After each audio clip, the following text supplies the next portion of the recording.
देखिए आज हम ज्योग्राफी के बारे में पूरा विस्तार से जानेंगे।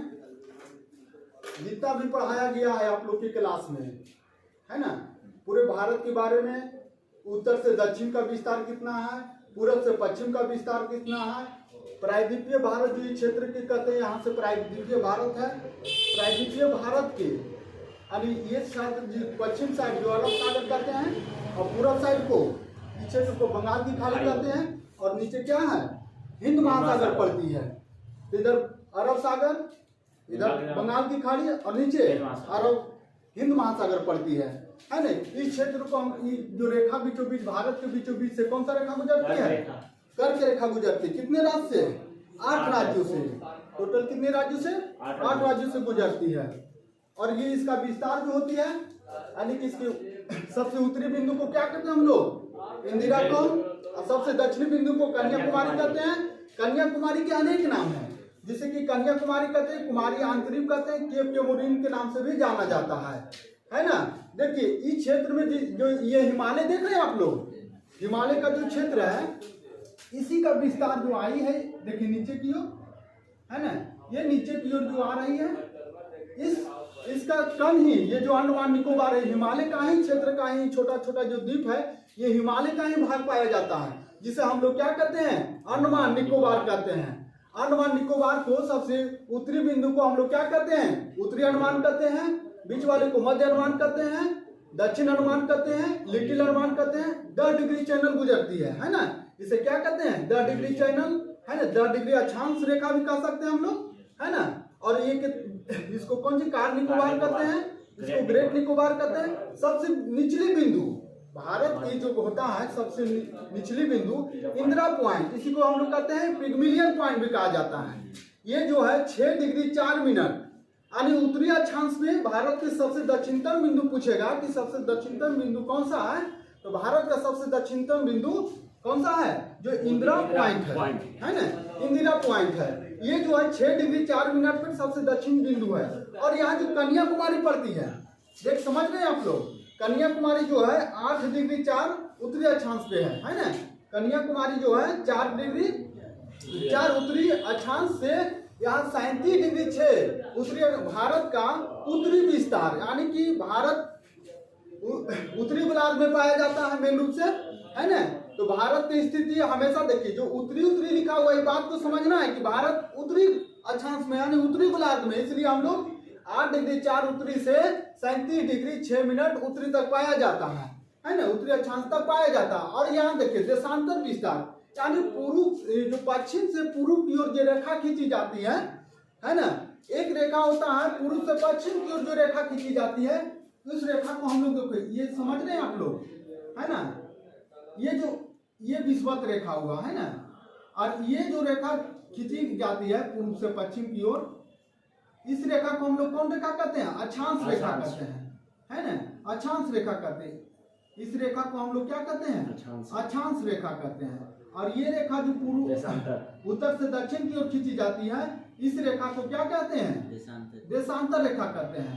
तो देखिए भारत की स्थिति, मान लीजिए ये विषुवत रेखा यहाँ 8 डिग्री पे है ना, और इसका विस्तार इस तरीका से यहाँ मान लिया कि भारत है ना। क्या समझेंगे हम लोग, यहाँ भारत है, ये भारत है। तो भारत के जो देशांतर विस्तार होती है, यानी 68 डिग्री 4 मिनट से पूर्वी देशांतर से 97 डिग्री 25 मिनट, समझ गए, 97 डिग्री पूर्वी देशांतर तक 97 डिग्री 25 मिनट कहते हैं, है ना। जो भी डिग्री के बाद मिनट और मिनट के बाद क्या होती है, सेकेंड होती है। ये सब बात को समझेंगे हम लोग। और यार देखिएगा इसका विस्तार जो होती है, यानी इसकी जो सबसे पश्चिमी बिंदु को हम लोग कहते हैं सरक्रीक या गुहार मोती के नाम से जाना जाता है। यहाँ सरक्रीक जगह है, उस स्थान का नाम है सरक्रीक या गुहार मोती, है ना, गुहार मोती। और ये जो सबसे पूर्वी बिंदु को हम लोग क्या कहते हैं, पिबिथु या बलांगू। पिबिथु जिला में है, इसलिए इसी के नाम पर क्या रखा गया, पिबिथु या बलांगू रखा गया। सबसे दक्षिणी जो होता है कन्याकुमारी, ये मुख्य भूमि की भाग है ना। अगर द्वीपों सहित कहा जाए तो इंदिरा पॉइंट, क्या है, द्वीपों के सहित कहा जाता है सबसे दक्षिणतम बिंदु, तो क्या है, इंदिरा पॉइंट या तो पिग्मिलियन पॉइंट कहते हैं। ये कौन सा द्वीप पर है, ग्रेट निकोबार पे है। कौन सा द्वीप है, ग्रेट निकोबार द्वीप पे है। और ये समझेंगे हम लोग यहाँ कन्याकुमारी, इसका अनेक नाम जाना जाता है, जैसे कुमारी, कन्याकुमारी, कुमारी अंतरिक्ष या केप के मोरिन के नाम से भी जाना जाता है। देखिए अब इसका जो लंबाई है कहा जाता है पूर्व से पश्चिम से पूरब की लंबाई यानी 2933 किलोमीटर है। कितना है? 2933 किलोमीटर पाया जाता है। और इसकी लंबाई यानी उत्तर से दक्षिण की लंबाई, भारत की लंबाई कितना है? 3214 किलोमीटर पाया जाता है। तो समझ गए आप लोग लंबाई कितना है? उत्तर से दक्षिण की लंबाई कितना है? 3214 किलोमीटर पाई जाती है और पश्चिम से पूरब की लंबाई 2933 किलोमीटर पाई जाती है। आप समझिएगा। ये देखिए इस क्षेत्र में जो कर्क रेखा भारत के बीचों बीचों से गुजरती है ना? कर्क रेखा भारत के बीचों बीच से होकर गुजरती है। जैसे कि हम लोग समझेंगे मैप से आधार से समझेंगे। देखिए गुजरात हो गया, राजस्थान हो गया, है ना, मध्य प्रदेश हो गया, छत्तीसगढ़ हो गया, है ना, झारखंड हो गया और थोड़ा पश्चिम बंगाल और त्रिपुरा, मिजोरम। तो समझेंगे यहाँ कौन से राज्य है? कौन से राज्य है यहाँ? गुजरात है। उसके बाद कौन सा राज्य से जाएगी? है ना, राजस्थान से जाएगी।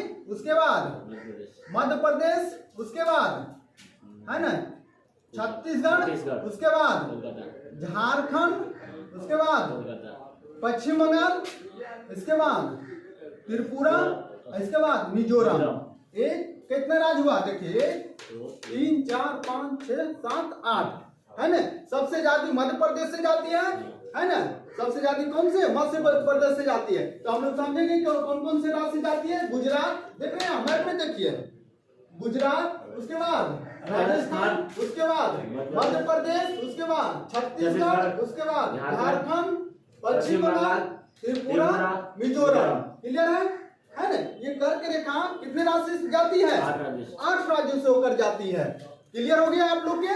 देखिए भारत के जो इसकी लंबाई पता हो गया है ना। पूरब से पश्चिम, पूरब से पश्चिम से पूरब की लंबाई पता हो गया, उत्तर से दक्षिण की लंबाई पता हो गया। अब देखिए ये जो द्वीप है ना, ये द्वीप देख रहे हैं? ये जो द्वीप है उत्तरी अंडमान, मध्य अंडमान, दक्षिणी अंडमान, लिटिल अंडमान, है ना। इस द्वीप पर यानी उत्तरी अंडमान पे कौन सा द्वीप है? नारकोंडम द्वीप, है ना। नारकोंडम द्वीप एक ज्वालामुखी द्वीप कहते हैं क्योंकि यहाँ 100 साल पहले यहाँ ज्वालामुखी विस्फोट हुआ था, है ना। और 100 साल के बाद यहाँ पहले, उसके पहले ज्वालामुखी विस्फोट होता था। और जो है 100 साल या 150 साल के बाद वहाँ एरिया शांत देखा जा रहा है। इसलिए इस क्षेत्र को हम लोग सुसुप्त ज्वालामुखी कहते हैं, जहाँ बार बार बैरम द्वीप में कहा जाता है अभी भी धुआं वहां निकलती है ना। तो इस क्षेत्र को सक्रिय ज्वालामुखी कहा जाता है, जहां थोड़ा भी विस्फोट होते रहती है और बहुत दिनों से जहां नहीं विस्फोट होती है उसे सुसुप्त ज्वालामुखी कहा जाता है। और जहां कुछ दिनों के बाद विस्फोट होती रहती है उसे क्या कहेंगे? सक्रिय ज्वालामुखी कहा जाता है। तो बैरम द्वीप और नारकोंडम द्वीप, ये जो उत्तरी अंडमान में नारकोंडम द्वीप और मध्य अंडमान के बगल में बैरम द्वीप है। बैरम द्वीप एक सक्रिय ज्वालामुखी है। क्लियर है? देखो दक्षिण अंडमान है ना, दक्षिण अंडमान समझेंगे। दक्षिण अंडमान जो क्षेत्र है इसके बगल में यानी पूर्व साइड हैवलॉक द्वीप है। क्या कहते हैं इसको? हैवलॉक द्वीप। उसके बाद जिसके नीचे जस्ट नीचे है नील द्वीप, है ना। अंडमान निकोबार की इसके जस्ट जो पोर्ट ब्लेयर राजधानी है इसके जस्ट ऊपर एक द्वीप है जिसको हम लोग कहते हैं क्या? रास द्वीप कहते हैं। ये तीनों द्वीप को नाम बदल दिया गया है ना।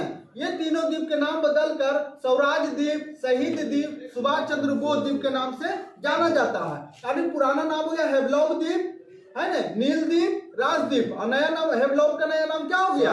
स्वराज द्वीप। और नील द्वीप का नया नाम क्या हो गया? शहीद द्वीप। और राजद्वीप का नया नाम क्या हो गया? सुभाष चंद्र बोस द्वीप। समझे बात को? देखिए क्वेश्चन आती है कि 10 डिग्री चैनल कौन कौन से द्वीप से होकर गुजरती है।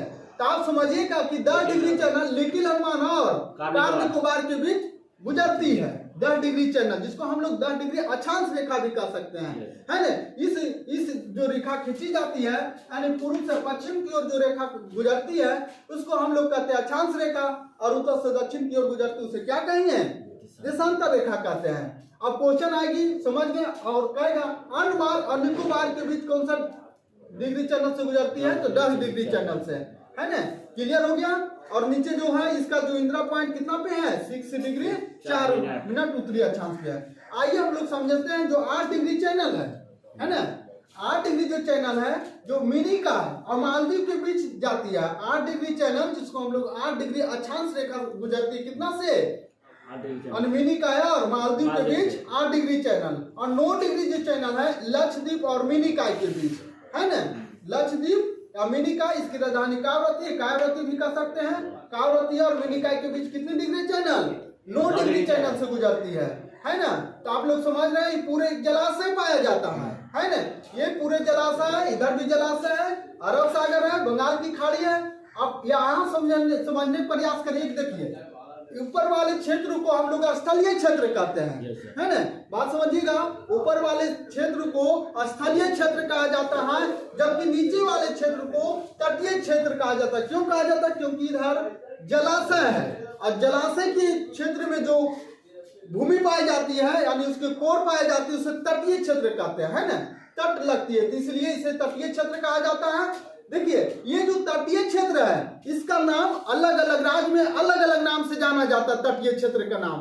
जैसे कि हम लोग जानते हैं कि देखिए गुजरात में जो जाति कच्छ जो जिला है, कच्छ से दमन तक, इसको हम लोग क्या कहते हैं? काठियावाड़ तट के नाम से जानते हैं, काठियावाड़ तट कहते हैं। और काठियावाड़ तट इसलिए कहते हैं, इस जगह काठियावाड़ है, इस जगह पर नाम पर क्या रखा गया?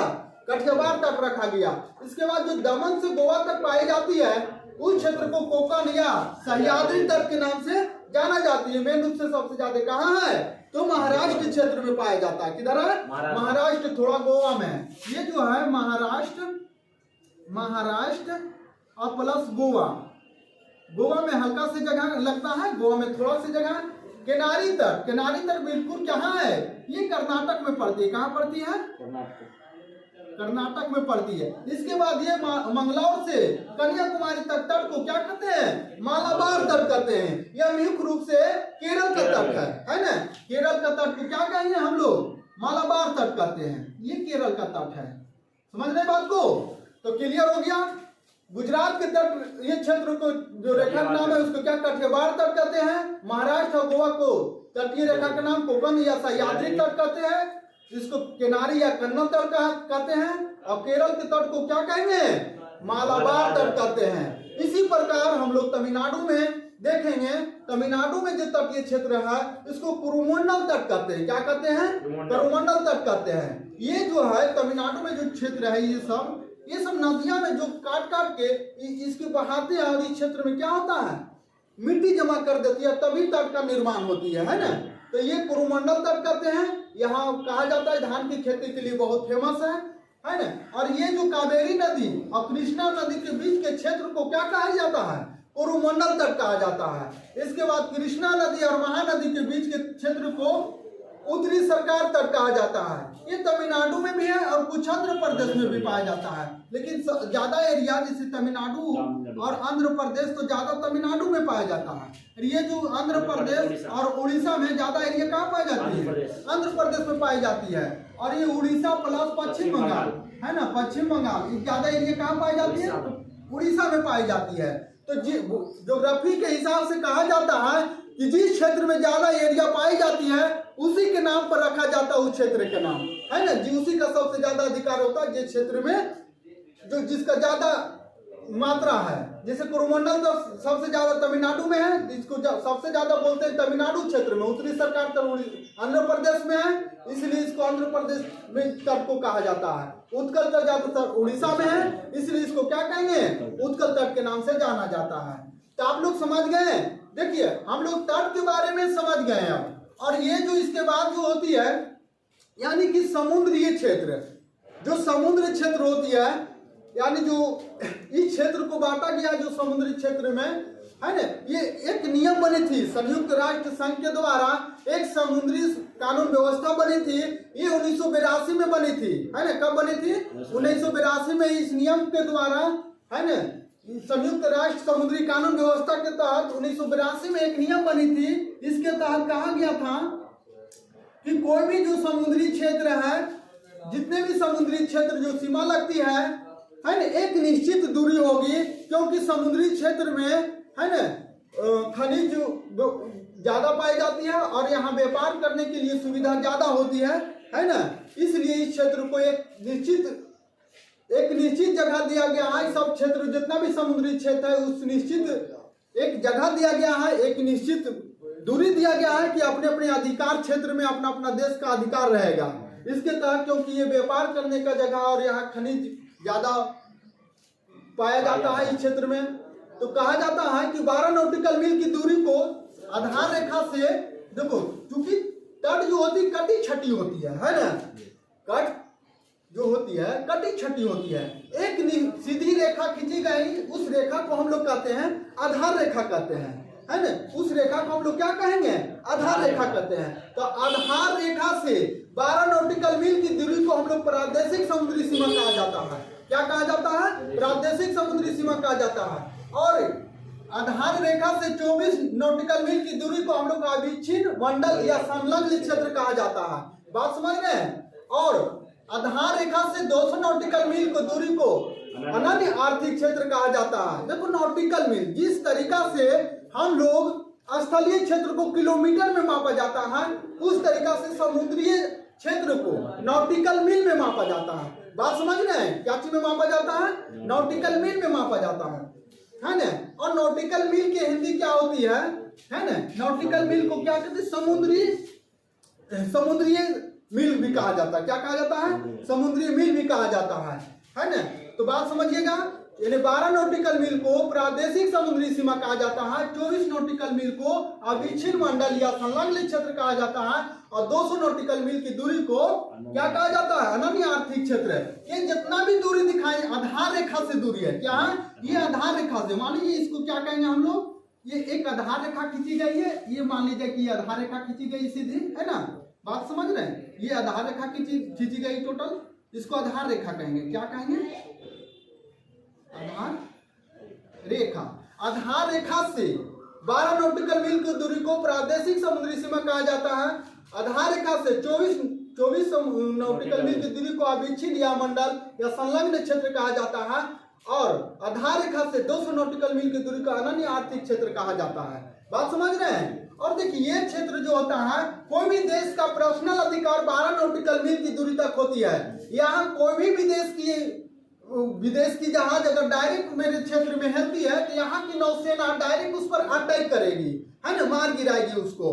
ये मेरे बिना अनुमति को आप लोग मेरे क्षेत्र में नहीं हिल सकते। जिस तरीका से घर में मेरे गेट है, कोई भी आदमी डायरेक्ट नहीं हिल सकता है ना। इस तरीका से समझ जाइए कि मेरा गेट है ना। उसके बाद जो 24 नॉटिकल मील होती है, यहाँ कोई अगर आती है, विदेशी लोग जहाज से आते हैं और इस क्षेत्र में अनुमति लेकर हेल भी जाती है, और अनुमति नहीं भी हेलती है तो इस पर जुर्माना लगाकर उसको माफ कर दिया जाता है ना। तो वित्तीय वसूली जाता है कि इस क्षेत्र में आप क्यों हेलिए। लेकिन 12 नॉटिकल मील के अंदर अगर हेल जाएगी तो यहाँ नौसेना डायरेक्ट उस पर अटैक करेगी, है ना। और यहाँ जो 24 नॉटिकल मील की दूरी जो है, यहाँ क्या होता है, उससे टैक्स लिया जाएगा कि आप गलती किए हैं, है ना। और यहाँ जो कोई भी जाती है क्षेत्र, कोई भी समुद्री जहाज आती है यहाँ व्यापार करने के लिए, तो यहाँ से वित्तीय वसूला जाता है, टैक्स लिया जाता है ना। अनन्य आर्थिक क्षेत्र में कहा जाता है कि भारत यहाँ कोई भी द्वीप का निर्माण कर सकती है, यहाँ मछली पालन कर सकती है ना। खनिज की दृष्टि से, है ना, इस क्षेत्र में बहुत ज्यादा अच्छा होती है। यहाँ तक हम लोग का अधिकार है, सभी देश का जो अपना अपनी अधिकार है, 200 नॉटिकल मील तक, है ना, अपना द्वीपों का निर्माण कर सकते हैं, यहाँ कोई दिक्कत नहीं है। और यहाँ जो इसके बाद का क्षेत्र जो पाई जाती है अंतर्राष्ट्रीय, उसको क्या कहते हैं हम लोग, उच्च सागर। क्या कहेंगे, उच्च सागर। समझ जाइए, इधर हो गया क्या, उच्च सागर, है ना, इधर कहेंगे। इसके बाद के क्षेत्र को हम लोग कहेंगे उच्च सागर, है ना। समझेंगे यहाँ, इसको क्या कहेंगे हम लोग, उच्च सागर। उच्च सागर में सभी का अधिकार है। उच्च सागर में सभी देश का बराबर अधिकार होती है। यहाँ कोई भी चीज मिलेगी या खोज होगी तो सभी का अंतर्राष्ट्रीय अधिकार होती है, और इस अधिकार में सभी का मान्य होता है ना। तो हम लोग समझ गए कि समुद्री क्षेत्र जो होती है ना, 1982 में एक कानून बनी थी। इसके आधार पर समुद्री क्षेत्र को 3 भागों में बांटा गया है। पहला प्रादेशिक समुद्री सीमा, अविच्छिन्न मंडल या संलग्न क्षेत्र, अनन्य आर्थिक क्षेत्र, है ना। इस क्षेत्र को 3 भागों में 12 नॉटिकल मील, 24 नॉटिकल मील, 200 नॉटिकल मील, है ना। और इसके बाद के क्षेत्र को हम लोग क्या कहते हैं? उच्च सागर क्षेत्र कहते हैं। अब समझेंगे थोड़ा हिमालय के बारे में, है ना। हिमालय कहा जाता है कि आज जहाँ हिमालय है वहां पहले क्या थी? तेथिस सागर थी, है ना। वहां क्या थी? तेथिस सागर थी। यहाँ जो तेथिस सागर थी, एगो कोबर नामक भूगर्भ शास्त्री आप लोग पढ़े होंगे, है ना, पढ़ाया गया था। कोबर नामक भूगर्भ शास्त्री, है ना, जो कहाँ के थे? कोबर नामक, है ना, जर्मनी के भूगर्भ शास्त्री थे, है ना। कोबर ने नियम दिए थे कि जहाँ आज हिमालय है वहां पहले क्या थी? तेथिस सागर थी। और ये जो हिमालय जो दिखाई दे रही है, ये नदियां नीचे से प्रायद्वीपीय भारत से नदियां, और ऊपर से जो नदियां आती है कहा जाता है प्रायद्वीपीय भारत, नीचे वाले क्षेत्र को गोंडवाना लैंड कहा जाता है और ऊपर वाले क्षेत्र को अंगारा लैंड कहा जाता है। तो अंगारा लैंड से नदियां और गोंडवाना लैंड से नदियां तेथिस सागर में मलबा और शादी जमा हो गया वहां, है ना। दोनों तरफ से तट रेखा से कट के, है ना, वो जो अवसाद जो होता है बेसाल्ट चट्टान के रूप में, अवसादी चट्टान के रूप में, है ना, यहाँ जो होती है जो गंगी, जिसे धीरे धीरे बालू मिट्टी काट करके उसको हम लोग क्या कहेंगे? मलबा करते हैं। तो ये मलबा यहाँ जमा हो गई, तो इस क्षेत्र में गोंडवाना लैंड और अंगारा लैंड, ये जो तेथिस सागर में दिन प्रतिदिन यानी लाखों और सालों के बाद वहां क्या हो गया? मलबा धीरे धीरे उस क्षेत्र में जमा इतना अधिक हो गया कि तेथिस सागर क्या हो गया? सिकुड़ने लगा। और एक दिन ऐसा हुआ कि सिकुड़न के कारण मलबा क्या हो गया? फैलने लगा, है ना, यानी बलय होने लगा, मुलाव पड़ने लगा, जिसके कारण से यहाँ क्या हुआ? हिमालय पर्वत का निर्माण हुआ। ये किसने कहे थे? कोबर ने दिए थे, है ना। एक और वैज्ञानिक थे, है ना, अमेरिका के वैज्ञानिक थे, उसको हैरी हेस। कौन वैज्ञानिक थे? हैरी हेस ने, ये भूगर्भ शास्त्री ने बताए थे कि ये इंडियन प्लेट और ऊपर क्या पाया जाती है? यूरेशियन प्लेट, है ना। इंडियन प्लेट और यूरेशियन प्लेट, यहाँ भी एक तेथिस सागर थी, यहाँ से भी नदियां निकलती थी, लेकिन यहाँ से जो तेथिस सागर में जो मलबा जमा थी वह इंडियन प्लेट, और इंडियन प्लेट कहाँ, ये नियम प्लेट विवर्तनिक सिद्धांत का नियम के आधार पर ये बताए थे कि पृथ्वी 200 किलोमीटर के अंदर गहराई तक, यानी कि प्लेट एक दृढ़ भूखंड पाई जाती है ना, एक दृढ़ भूखंड पाई जाती है, जिसे हम लोग क्या कहते हैं? प्लेट कहते हैं। और ये प्लेट गतिशील है, स्थिर नहीं, क्या है? गतिशील है। और ये जो क्षेत्र में जो इतना दिखाई दे रहा है, यानी ये क्षेत्र पूरा जो दिखाई दे रहा है, और ऊपर वाले क्षेत्र को हम लोग क्या कहते हैं? Eurasian plate. क्या कहते हैं? Eurasian plate. और पूरे ये क्षेत्र जो यहाँ तक दिखाई दे रहा है, इसे हम लोग क्या कहते हैं? Indian plate. क्या कहेंगे? Indian plate. जब ये इंडियन प्लेट, है ना, ऊपर की ओर जब गति की, है ना, उत्तर और पूरब की ओर गति की, है ना, तो टकराई, तो तेथिस सागर में जो मलबा जमी थी, जिससे क्या हो गया? बलय पड़ गया, मुड़ाव पड़ गया, जिससे क्या हो गई? हिमालय पर्वत का निर्माण हो गई। हिमालय पर्वत पहले बताए थे कि ये जो गोंडवाना लैंड की एरिया है, ये पहले कहाँ थी? अफ्रीका से सटी हुई थी। कहाँ थी? अफ्रीका से सटी हुई थी। और अफ्रीका से ये बहुत दिनों के बाद कहा जाता है, यानी लाखों साल के बाद, है ना, क्योंकि ज्योग्राफी के हिसाब से 100 साल कोई मानी नहीं होता है। लाखों साल के बाद पहले ये क्षेत्र जो प्रायद्वीपीय भारत थी, जो दक्षिण अफ्रीका से सटी हुई थी, और यही प्लेट को, जो गतिशील प्लेट जो है, टकराव के कारण, है ना, भारत उत्तर पूरब की ओर क्या हुआ? विस्तारित हुआ। उत्तर पूरब की ओर विस्तारित हुआ, और अभी भी विस्तारित हो रहा है, जिसके कारण हिमालय की चोटियां अभी भी बढ़ रही है ना। ये हिमालय की चोटियां अभी क्या हो रही है? बढ़ रही है ना। इसी कारण से ये जो बताए थे, हैरी हेस ने बताए थे, प्लेट विवर्तनिक सिद्धांत के हिसाब से बताए थे कि ऊपर यूरेशियन प्लेट और इंडियन प्लेट आपस में टकराने थे, तेथिस सागर में जो मलबा थी वो बलय पड़ने लगे, जिसके कारण क्या हुआ? हिमालय पर्वत का निर्माण हुई, है ना। हिमालय पर्वत का जो क्षेत्र होती है, यानी कि इधर जो क्षेत्र एक हिमालय यहाँ से आती है, इसे कहते हैं हम लोग क्या किए, एक हिमालय की श्रृंखला इधर है जिसे हम लोग कहते हैं हिंदू कुश पर्वत। क्या कहेंगे? हिंदू कुश पर्वत। हिंदू कुश पर्वत श्रेणी है ना। और ये जो एक पाकिस्तान में आती है, ये इस पर्वत श्रेणी को क्या सुलेमान पर्वत श्रेणी क्या कहते हैं? सुलेमान पर्वत श्रेणी क्या कहेंगे? सुलेमान पर्वत श्रेणी कहा जाता है। तो पाकिस्तान में हिमालय के पर्वत जो इसका श्रृंखला बटी हुई है, हिमालय का ही अंश है, इसे कहते हैं सुलेमान पर्वत श्रेणी और हिंदुकुश पर्वत श्रेणी। ऊपर जो चीन की ओर जाते हैं, जो हिमालय का ही भाग है, ये हिमालय से ही उत्पत्ति हुआ है ना। इस क्षेत्र को हम लोग कहते हैं कुनलुन पर्वत श्रेणी। क्या कहेंगे? कुनलुन पर्वत श्रेणी कहा जाता है। क्या कहा जाता है? कुनलुन पर्वत श्रेणी।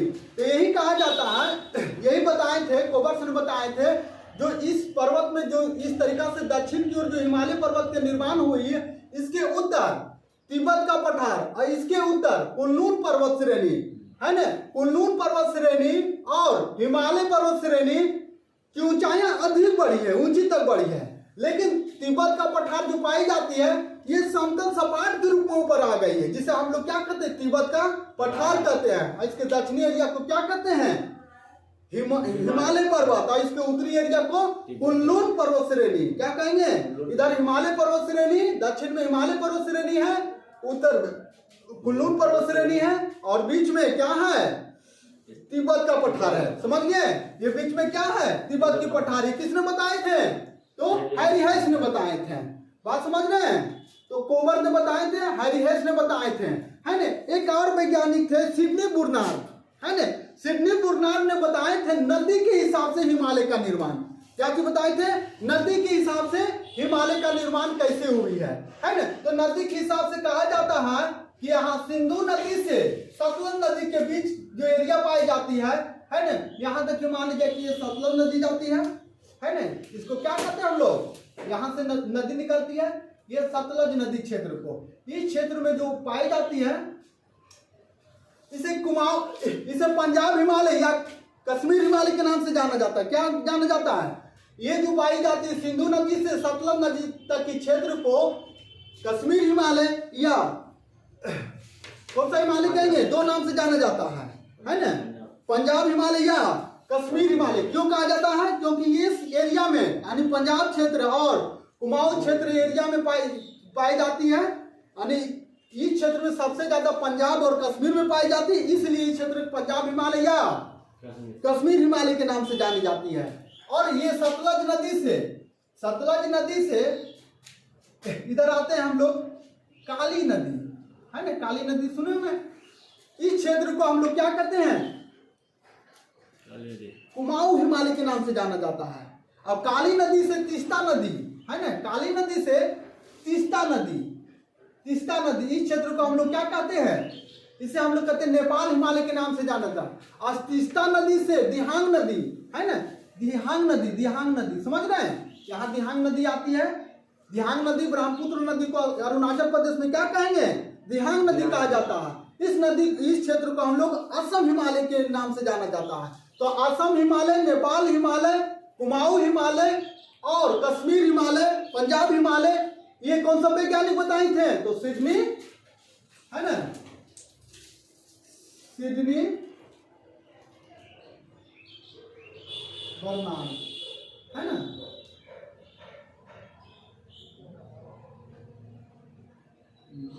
सिडनी बुर्नार्ड इन्होंने बताए थे नदी के हिसाब से हिमालय का निर्माण, है ना। इन्होंने क्या बताए थे?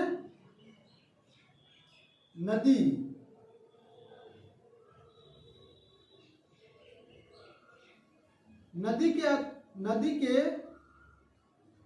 आधार पर, है ना, हिमालय को अलग अलग नाम दिया गया, अलग अलग नाम दिया गया था, है ना, अलग अलग नाम दिया गया था, अलग अलग नाम दिए हैं।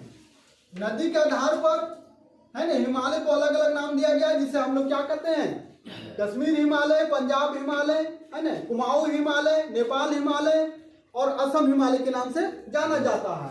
हैरी हेस ने प्लेट विवर्तनिक सिद्धांत के हिसाब से नियम दिए थे, है ना, जब इंडियन प्लेट और यूरेशियन प्लेट आपस में टकराती है तो तैतीस सागर में जो मलबा जमा हो जाती है वलय के रूप में ऊपर उठ जाती है और हिमालय पर्वत का निर्माण हो जाती है।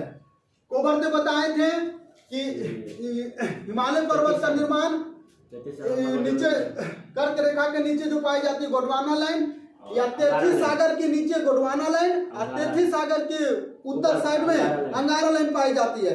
दोनों तरफ से नदियां प्रवाहित होकर 33 सागर में जल गिराती है और वहां अधिक मलबा जब जाने के कारण, है ना, बहुत दिनों के बाद मलबा बलय पड़ने लगता है, मुलाव पड़ने लगता है, जिसके कारण हिमालय पर्वत का क्या होता है, निर्माण होती है। तो आप लोग समझ गए होंगे अच्छा से इस क्षेत्र में क्या क्या पाया जाता है। ये द्वीप है, देखिए, नारकोंडम द्वीप, बैरम द्वीप और ये हैवलॉक द्वीप, नील द्वीप, राजद्वीप, है ना। हैवलॉक द्वीप का नया नाम स्वराज द्वीप, नील द्वीप का नया नाम शहीद द्वीप, राजद्वीप का नया नाम सुभाष चंद्र बोस द्वीप। आप लोग समझ गए होंगे। एक और यहाँ एक द्वीप है व्हीलर द्वीप, जिसे अब्दुल कलाम द्वीप के नाम से भी जाना जाता है। उसका नया नाम क्या है, अब्दुल कलाम द्वीप के नाम से जाना जाता है। तो आप लोग ये क्लियर हो गया। देखो, श्री विजयपुरम जो है, इसका नया नाम श्री विजयपुरम है। अंडमान निकोबार की राजधानी पोर्ट ब्लेयर था, दक्षिणी अंडमान पर स्थित है। इसका नया नाम अभी 2024 में क्या रखा गया, श्री विजयपुरम रखा गया, है ना। और इस क्षेत्र में समझ गए काठियावाड़ तट कहते, गुजरात क्षेत्र को काठियावाड़, है ना। ये गुजरात में प्रॉपर ज्यादा पाई जाती है। कहाँ पाई जाती है, गुजरात में पाई जाती है, गुजरात में पाई जाती है। तो गुजरात में काठियावाड़ तट, है ना, और कोकण सह्याद्री तट महाराष्ट्र गोवा में ज्यादातर महाराष्ट्र क्षेत्र में है, और किनारी कन्नड़ तट कर्नाटक में पड़ती है, मालाबार तट केरल में पड़ती है, और ये वाला कुरुमंडल तट, उत्तरी सरकार तट, उत्कल तट। कुरुमंडल तट ज्यादातर एरिया तमिलनाडु में है, उत्तरी सरकार तट ज्यादातर एरिया आंध्र प्रदेश में है, और उत्कल तट ज्यादातर एरिया कहाँ है, उड़ीसा में पाई जाती है। तो आप लोग समझ गए होंगे। देखिए, इसकी जो लंबाई होती है, पाकिस्तान जो है जिसके स्थलीय क्षेत्र की लंबाई 3323 किलोमीटर होती है ना। बांग्लादेश जो है, यहाँ बांग्लादेश है, कौन सा देश है, बांग्लादेश, त्रिपुरा है जो बांग्लादेश से पूरे घेरी हुई है ना। इसकी लंबाई जो तटीय क्षेत्र के 40-96 किलोमीटर है, 1643 किलोमीटर म्यांमार की है। भूटान की लंबाई 699 किलोमीटर है, नेपाल की लंबाई 1751 किलोमीटर है ना। और इसके बाद अफगानिस्तान की लंबाई 106 किलोमीटर है। पाकिस्तान की लंबाई भारत से कितनी है, यानी 3323 किलोमीटर है। तो सबसे कम किसकी है, अफगानिस्तान की। अफगानिस्तान की एरिया पीओके से लगती है, ये विवादित एरिया है कहा जाता है। तो जब पीओके जब उसका है तो ये क्षेत्र बहुत कम ही लगता है, 106 किलोमीटर भारत से इसी क्षेत्र से लगती है ना। तो इस एरिया में विवादित है, इसीलिए डुरंड रेखा, इस क्षेत्र को हम लोग क्या कहते हैं, रेड क्लिफ रेखा, है ना। भारत और पाकिस्तान के बीच जो है रेखा को, इसको क्या कहते हैं, रेड क्लिफ। लेकिन पाकिस्तान और अफगानिस्तान के बीच को डुरंड रेखा कहा जाता है। और इधर क्या हो गया, मैकमोहन रेखा कहा जाता है। इधर एरिया को क्या कहा जाता है, मैकमोहन रेखा कहा जाता है। एक नदी है जो मायुंगडुंग ग्लेशियर से निकलती है ना। और ये नदी लद्दाख और जास्कर पर्वत श्रेणी के बीच से गुजरती है और पाकिस्तान की ओर जाती है। ये ट्रांस हिमालय की भाग है, काराकोरम, लद्दाख, जास्कर, है ना।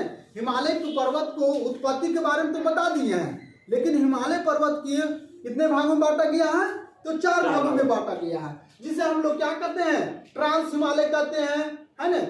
ट्रांस हिमालय कहते हैं, बृहद हिमालय कहते हैं, लघु या मध्य हिमालय कहते हैं, शिवालिक हिमालय कहते हैं।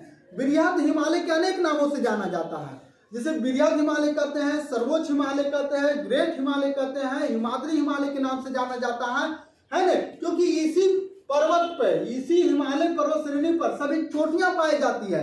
इसकी ऊंचाई बहुत अधिक पाई जाती है, यानी कि जितना भी विश्व में जो चोटियां हैं, अलग अलग पहाड़ पे है, उस क्षेत्र में सबसे ज्यादा चोटी जो इस क्षेत्र में विश्व की सबसे जो 10 चोटियां हैं, जो विश्व में सबसे ऊंची चोटी हिमालय की चोटी कहा जाता है ना।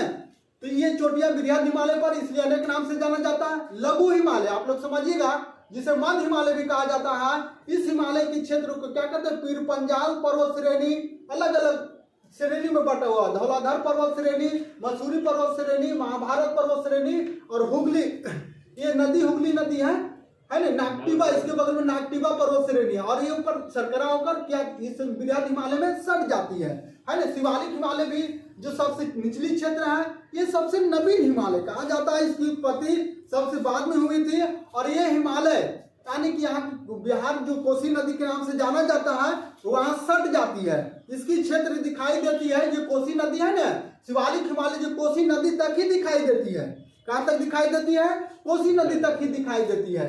और उसके बाद ये नदी, ये जो हिमालय क्षेत्र जो सरकरा होकर क्या हो जाती है? सट जाती है ना। तो समझ गए हम लोग। और यहाँ अनेक दर्रा पाई जाती है, जैसे कि लद्दाख पर्वत, जास्कर पर्वत श्रेणी पर 4 दर्रा पाई जाती है, लद्दाख पर्वत श्रेणी पर 1 दर्रा पाई जाती है ना।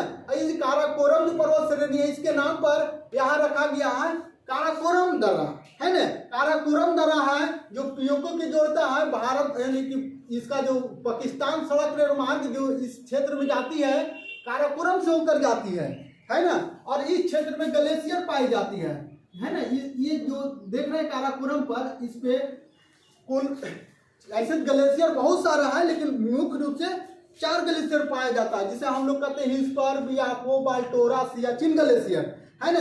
सियाचिन ग्लेशियर जो सबसे पूर्वी जो साइड में है, सबसे पूरब में है, इसको हम लोग सियाचिन ग्लेशियर कहते हैं। यहाँ से एक नदी निकलती है जिसे हम लोग क्या कहते हैं? नुब्रा नदी कहते हैं। नुब्रा नदी के क्षेत्र को हम लोग कहते हैं नुब्रा नदी की घाटी के नाम से जाना जाता है। इस क्षेत्र को क्या कहते हैं? नुब्रा नदी की घाटी कहते हैं। यहाँ खारदुंगला दर्रा है, ये जो ले दिख रहा है, ले, यहाँ खारदुंगला दर्रा पाई जाती है। यहाँ ले से हम लोग अगर सियाचिन जाते हैं तो यही दर्रा जाते हैं, खारदुंगला दर्रा से जाते हैं और ये दर्रा से ही हम लोग सियाचिन की ओर पास करते हैं, है ना। इसी की ओर हम लोग सियाचिन की ओर जाते हैं, इसी दर्रा से होकर जाते हैं। यहाँ जो पाई जाती है, जिसको हम लोग कहते हैं पुरजिला दर्रा, है ना। पुरजिला दर्रा हो गया, जो जिला दर्रा हो गया, बड़ा लाचला दर्रा हो गया और शिवकिला दर्रा हो गया। ये बड़ा लाचला और शिवकिला, ये चारों दर्रा कौन सा पर्वत श्रेणी पे है? जास्कर पर्वत श्रेणी पर है।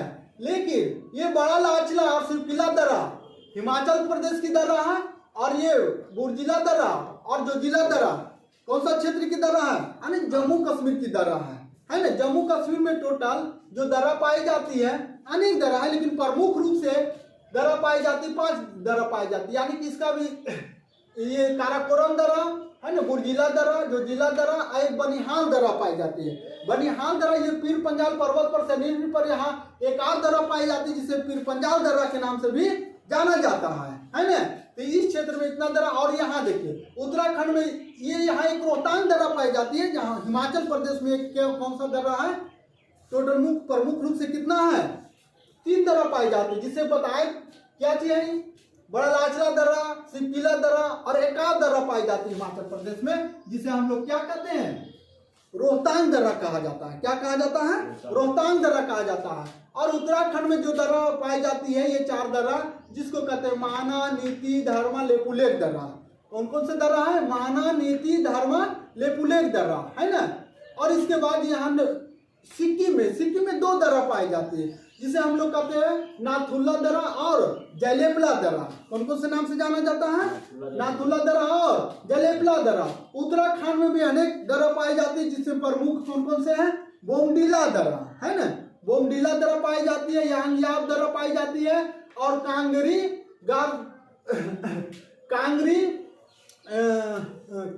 कारपुल दर्रा, कांगरी कारपुल दर्रा, थोड़ा नाम ऐठल है, कांगरी कारपुल दर्रा। उसके बाद दीफू दर्रा, है ना। उसके बाद कहा जाता है लिखा पानी दर्रा, है ना। ये यहाँ 3 दर्रा पाई जाते हैं, जिसे दीफू दर्रा हो गया, है ना। और एक और दर्रा है जिसको क्या कहा जाता है? दीफू दर्रा हो गया, लिखा पानी दर्रा, है ना। तो कौन सा दर्रा कहा जाता है? लिखा पानी दर्रा। और एक और दर्रा पाया जाता है, जिसे हम लोग कहते हैं पांगसाड़। कौन दर्रा? पांगसाड़ दर्रा। ये जो बीच वाला क्षेत्र है, यहाँ जो पाई जाती है पांगसाड़ दर्रा पाई जाती है, पांगसाड़ दर्रा, है ना। और इसके नीचे जो पाई जाती है ना, लिखा पानी दर्रा। कौन सा दर्रा पाई जाती है? लिखा पानी दर्रा। ये जो पूरा इसके नीचे में लिखा पानी दर्रा, और यहाँ एक दर्रा पाई जाती है जिसे हम लोग कहते हैं दीफू दर्रा, है ना, दीफू दर्रा। ये दीफू दर्रा मणिपुर में म्यांमार को जोड़ती है। ये सब जगह जो म्यांमार की सीमा पर स्थित है भारत का, लेकिन दोनों को सीमा पर भारत का अधिकार है, लेकिन सीमा पर स्थित है। ये जो दर्रा बताए थे बारमुंडा दर्रा, है ना, यांगयाव दर्रा, और एक कांगरी कारपोला दर्रा, है ना, कांगरी कारपोल दर्रा कहाँ पे है? ये तिब्बत की ओर सीमा बनाती है। किधर बनाती है? सिक्किम तो थोड़ा सा एरिया है, ये भूटान देश है, थोड़ा सा एरिया है, लेकिन सिक्किम की ओर ज्यादा है। भूटान तो थोड़ा सा एरिया है, उतना लिखा हुआ ज्यादा है, लेकिन हल्का सा एरिया है। तिब्बत की ओर बनाती है सीमा। किधर बनाती है? तिब्बत की ओर बनाती है। तो समझ गए आप लोग? मुझे लगता होगा कि आप लोग कुछ विशेष रूप से समझ पाए होंगे, और इस क्लास को देखने के लिए धन्यवाद।